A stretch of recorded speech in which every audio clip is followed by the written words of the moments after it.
In the shop is an Audi A8L. This car came to us from a suspension shop that did an alignment. They broke one of the air lines while they were doing an alignment, and we are supposed to be replacing this for them. This is the rear of the car, and as you can see, I can fit my entire fist in here, and this is the normal ride height of the vehicle. This is the front of the vehicle, and as you can see, it is quite low. And while you think he might be in the camber gang, he's not. It's just leaked out all the air. Vehicles with air ride do not have springs in the vehicle. They use air shocks to hold the vehicle up. So this would have a pump and lines that run to each air shock to allow the vehicle to raise and lower and also level depending on the ground it's on. This is the damage line that came out of the vehicle, and as you can see, here is the repair that actually happened, which they used a vacuum fitting and try to melt it over top of this line. Repairing lines like this is not something that you're going to easily do and is unlikely to be successful. These are actually fairly easy to replace, which we'll show you now. So the way this line was probably broken is they were trying to break this tie rod nut loose. They probably successfully did, and then punched it right here, snapped this guy off, and that's how all she wrote for that line. So what we did is replace the line. It runs from here, from the air shock all the way around and over to this distribution block over here. Now, if we replaced that line, it did fix that broken line, but we still had a problem. After replacing the line and it pumped up, we found that the car was still leaking down over time. So right now this is at a reasonable height, but over time it would drag out and slowly lower down until all the air leaked out. So as you can see, fully pumped up, slightly less than a fist in this particular one. Obviously it's a little bit different. And watch as it leaks out.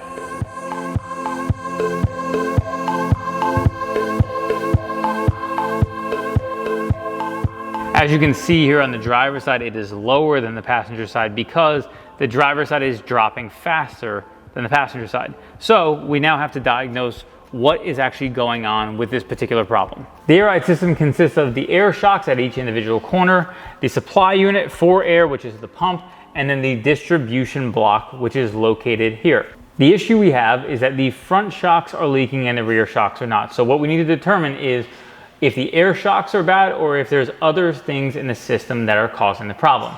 So we smoke tested the system. So this is a smoke testing machine.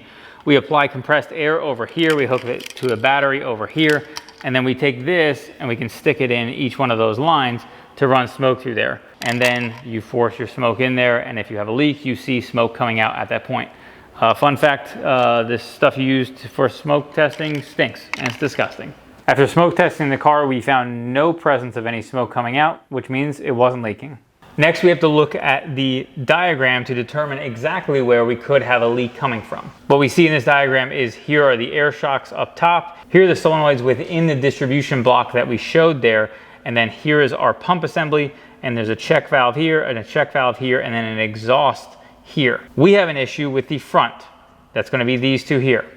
We either have an issue where it's leaking within the bleeder block itself, or it's leaking down in the air shocks themselves, or it's coming back through here. So what we started by doing is removing the line, which is the brown line that connects here at the distribution block, and tested to verify we did not have a leak there. So then that narrows down to essentially the solenoids are now ruled out, and the only thing left is going to be the air shocks, which is coincidentally the most expensive thing.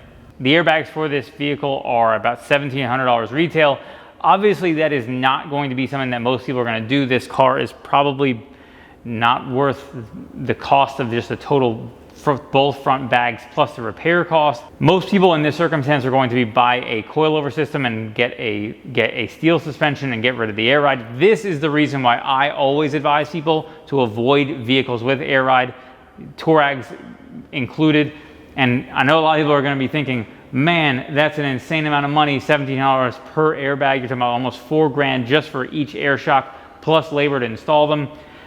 That doesn't even factor in the other components in the system. The air block was $700 and something. The air pump was about $700. Any of these components that going bad along the way could be a problem. You have to keep in mind, this car was about $100,000 when it was new.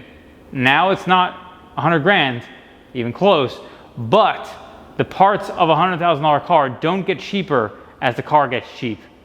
just a car that gets cheap. Thank you so much for watching. If you like this video, be sure to give it a thumbs up and subscribe for more like it.